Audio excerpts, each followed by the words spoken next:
जय माता दी भक्तों, आप सभी का हमारे चैनल अपनी कहानियां में हार्दिक स्वागत है।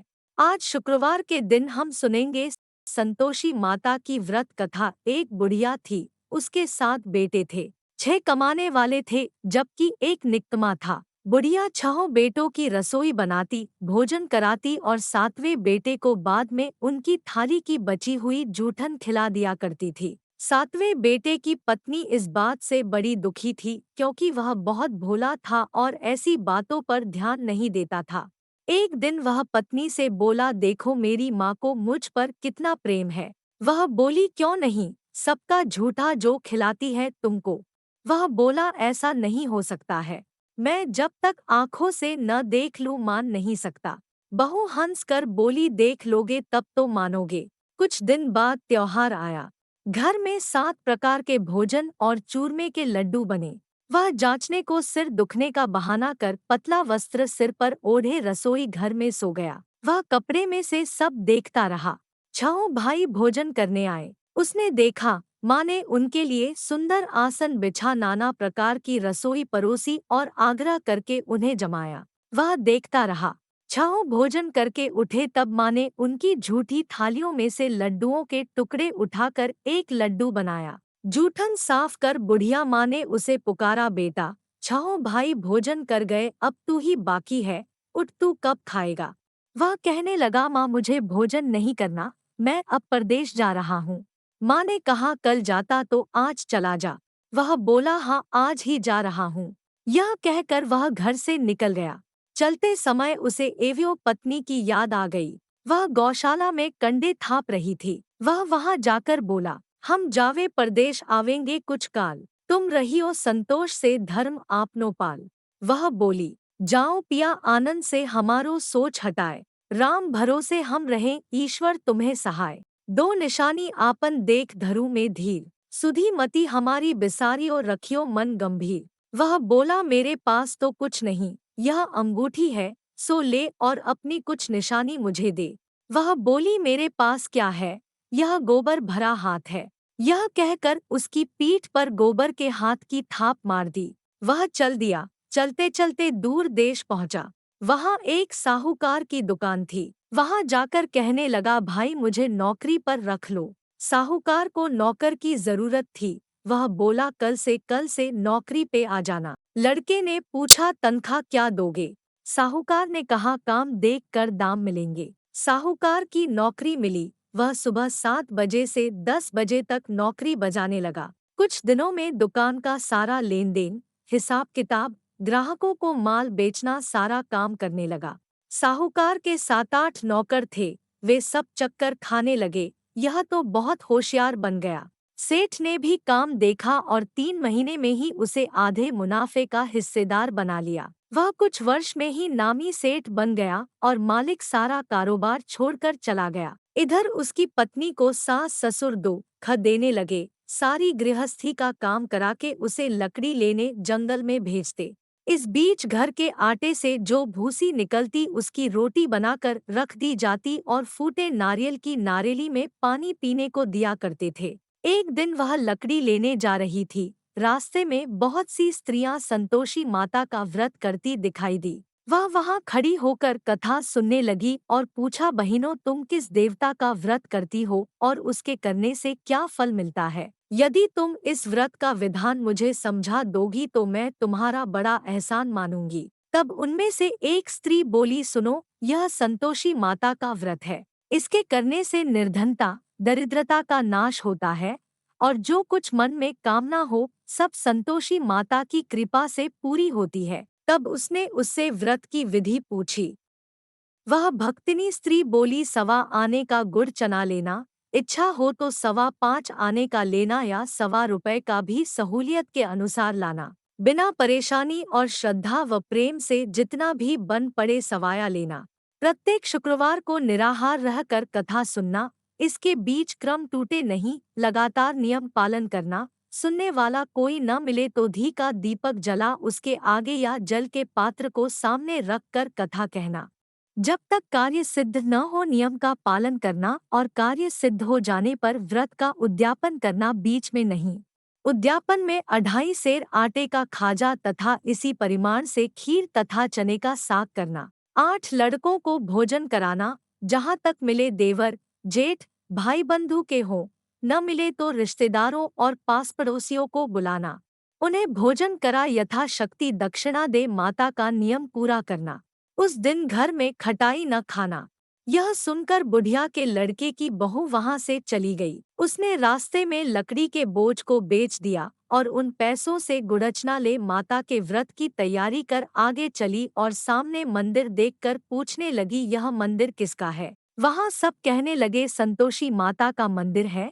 यह सुनकर माता के मंदिर में जाकर चरणों में लौटने लगी, विनती करने लगी, माँ मैं निपट अज्ञानी हूँ, व्रत के कुछ भी नियम नहीं जानती, मैं दुखी हूँ। हे माता, जगत जननी मेरा दुख दूर कर, मैं तेरी शरण में हूँ। माता को दया आई। एक शुक्रवार बीता कि दूसरे को उसके पति का पत्र आया और तीसरे शुक्रवार को उसका भेजा हुआ पैसा आ पहुंचा। यह देख जेठ जेठानी मुंह सिकोड़े लगे। लड़के ताने देने लगे, काकी के पास पत्र आने लगे, रुपया आने लगा, अब तो काकी की खातिर बढ़ेगी। वह बेचारी सरलता से कहती, भैया कागज आवे रुपया आवे, हम सब के लिए अच्छा है। ऐसा कहकर आंखों में आंसू भरकर संतोषी माता के मंदिर में जाकर मातेश्वरी के चरणों में गिरकर रोने लगी। माँ, मैंने तुमसे पैसा कब मांगा है? मुझे पैसे से क्या काम है? मुझे तो अपने सुहाग से काम है। मैं तो अपने स्वामी के दर्शन मांगती हूँ। तब माता ने प्रसन्न होकर कहा, जा बेटी, तेरा स्वामी आएगा।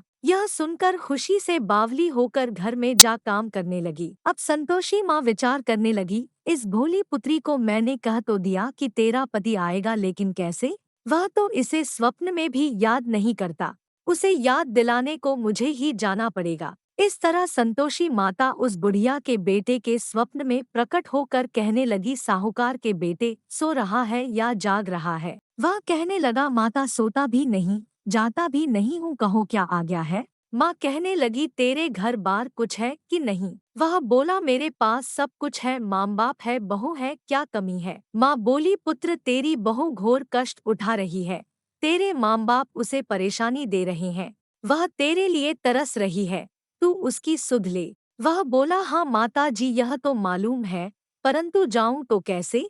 परेश की बात है, लेन देन का कोई हिसाब नहीं, कोई जाने का रास्ता नहीं आता, कैसे चला जाऊं? माँ कहने लगी, मेरी बात मान, सवेरे नहा धोकर संतोषी माता का नाम ले, घी का दीपक जला दंडवत कर दुकान पर जा बैठ। तेरे देखते देखते सारा लेन देन चुक जाएगा, बचा माल बिक जाएगा, सांझ होते होते धन का एजे लग जाएगा।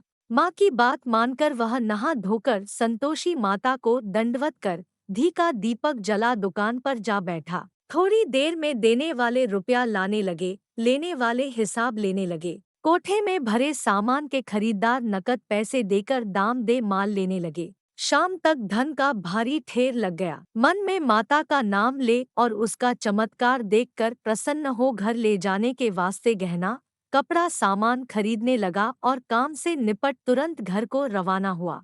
उधर उसकी पत्नी जंगल में लकड़ी लेने जाती है। लौटते वक्त माताजी के मंदिर में विश्राम करती है। अब तो वह उसके प्रतिदिन रुकने का स्थान जो ठहरा। धूल उड़ती देख वह माता से पूछती है, हे माता, यह धूल कैसे उड़ रही है? माता कहती है, हे पुत्री, तेरा पति आ रहा है।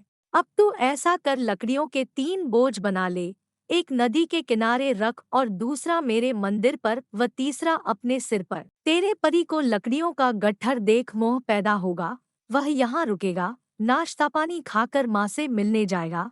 तब तू लकड़ियों का बोझ उठाकर जाना और चौक में गट्ठर डालकर जोर से आवाज लगाना, लो सासू जी, लकड़ियों का गट्ठर लो, भूसी की रोटी दो, नारियल के खेपड़े में पानी दो और आज मेहमान कौन आया है? माताजी से कहकर वह प्रसन्न मन से लकड़ियों के 3 गट्ठर बनाई, एक नदी के किनारे पर और एक माताजी के मंदिर पर रखा। इतने में मुसाफिर आ पहुंचा। सूखी लकड़ी देख उसकी इच्छा उत्पन्न हुई कि हम यहीं पर विश्राम करें और भोजन बनाकर खा पी कर गाँव जाएं। इसी तरह रुक कर भोजन बना, विश्राम करके गाँव को गया, सबसे प्रेम से मिला। उसी समय सिर पर लकड़ी का गट्ठर लिए वह उतावली सी आती है और लकड़ियों का भारी बोझ आंगन में डालकर जोर से 3 आवाज देती है, लो सासू जी, लकड़ियों का गट्ठर लो, भूसी की रोटी दो, आज मेहमान कौन आया है। यह सुनकर उसकी सास बाहर आकर अपने दिए हुए कष्टों को भुलाने हेतु कहती है, बहू ऐसा क्यों कहती है, तेरा पति आया है, आप बैठ, मीठा भात खा, भोजन कर, कपड़े घने पहन। उसकी आवाज सुन उसका पति बाहर आता है, अंगूठी देख व्याकुल हो जाता है। माँ से पूछता है, माँ यह कौन है। माँ बोली, बेटा यह तेरी बहू है, जब से तू गया है तब से सारे गांव में भटकती फिरती है, घर का कामकाज कुछ नहीं करती, चार पहर आकर खा जाती है। वह बोला, ठीक है माँ, मैंने इसे भी देखा और तुम्हें भी, अब दूसरे घर की चाबी दो, मैं उसमें रहूंगा। माँ बोली, ठीक है, जैसी तेरी मर्जी। तब वह दूसरे मकान की तीसरी मंजिल का कमरा खोल सारा सामान मेलिसा जमाया। एक दिन में राजा के महल जैसा ठाट-बाट बन गया। अब क्या था, बहू सुख भोगने लगी। इतने में शुक्रवार आया। उसने पति से कहा, मुझे संतोषी माता के व्रत का उद्यापन करना है। पति बोला, खुशी से कर लो। वह उद्यापन की तैयारी करने लगी। जिठानी के लड़कों को भोजन के लिए कहने गई। उन्होंने मंजूर किया, परंतु पीछे से जिठानी ने अपने बच्चों को सिखाया, देखो भोजन के समय खटाई मांगना, जिससे उसका उद्यापन पूरा न हो। लड़के जीमने आए, खीर और खाना पेट भर खाया, परंतु बाद में कहने लगे, हमें खटाई दो, खीर खाना हमें अच्छा नहीं लगता है। वह कहने लगी, भाई खटाई किसी को नहीं दी जाएगी, यह तो संतोषी माता का प्रसाद है। लड़के उठ खड़े हुए, बोले, पैसा लाओ। भोली बहू कुछ जानती नहीं थी, उन्हें पैसे दे दिए। लड़के उसी समय हट करके इमली खटाई लेकर खाने लगे। यह देखकर बहू पर संतोषी माता ने कोप किया। राजा के दूत उसके पति को पकड़ कर ले गए। जेठ जेठानी मनमाने वचन कहने लगे, लूट लूट कर धन इकट्ठा कर लाया है, अब सब मालूम पड़ जाएगा जब जेल की मार खाएगा। बहू से यह सहन नहीं हुए। रोती हुई माताजी के मंदिर गई, कहने लगी, है माता, तुमने क्या किया। हंसा कर अब भक्तों को रुलाने लगी। माता बोली, बेटी तूने उद्यापन करके मेरा व्रत भंग किया है। वह कहने लगी, माता मैंने कुछ अपराध किया है, मैंने तो भूल से लड़कों को पैसे दे दिए थे, मुझे क्षमा करो, मैं फिर तुम्हारा उद्यापन करूंगी। माँ बोली, अब भूल मत करना। वह कहती है, अब भूल नहीं होगी, अब बतलाओ वे कैसे आवेंगी। माँ बोली, जा पुत्री, तेरा पति तुझे रास्ते में आता मिलेगा। वह निकली, राह में पति आता मिला। वह पूछी, कहाँ गए थे। वह कहने लगा, इतना धन जो कमाया है, राजा ने उसका टैक्स मांगा था, वह भरने गया था। वह प्रसन्न हो बोली, भला हुआ, अब घर को चलो। कुछ दिन बाद फिर शुक्रवार आया। वह बोली, मुझे फिर माता का उद्यापन करना है। पति ने कहा, करो। बहू फिर जेठ के लड़कों को भोजन को कहने गई। जेठानी ने एक दो बातें सुनाई और सब लड़कों को सिखाने लगी, तुम सब लोग पहले ही खटाई मांगना। लड़के भोजन से पहले कहने लगे, हमें खीर नहीं खानी, हमारा जी बिगड़ता है, कुछ खटाई खाने को दो। वह बोली, खटाई किसी को नहीं मिलेगी, खाना है तो खाओ, नहीं तो आओ। वह ब्राह्मण के लड़के लाकर भोजन कराने लगी। यथाशक्ति दक्षिणा की जगह एक एक फल उन्हें दिया। संतोषी माता प्रसन्न हुई। माता की कृपा होते ही 9वें मास में उसके चंद्रमा के समान सुंदर पुत्र प्राप्त हुआ। पुत्र को पाकर प्रतिदिन माता जी के मंदिर को जाने लगी। माँ ने सोचा, यह रोज आती है, आज क्यों न इसके घर चलूं। यह विचार कर माता ने भयानक रूप बनाया। गुड़चने से सना मुख, ऊपर सूंड के समान होठ, उस पर मक्खियां भिन भिन कर रही थी। देहली पर पैर रखते ही उसकी सास चिल्लाई, देखो रे, कोई चुड़ैल डाकिन चली आ रही है, लड़कों भगाओ इसे, नहीं तो किसी को खा जाएगी। लड़के भगाने लगे और चिल्लाकर खिड़की बंद करने लगे।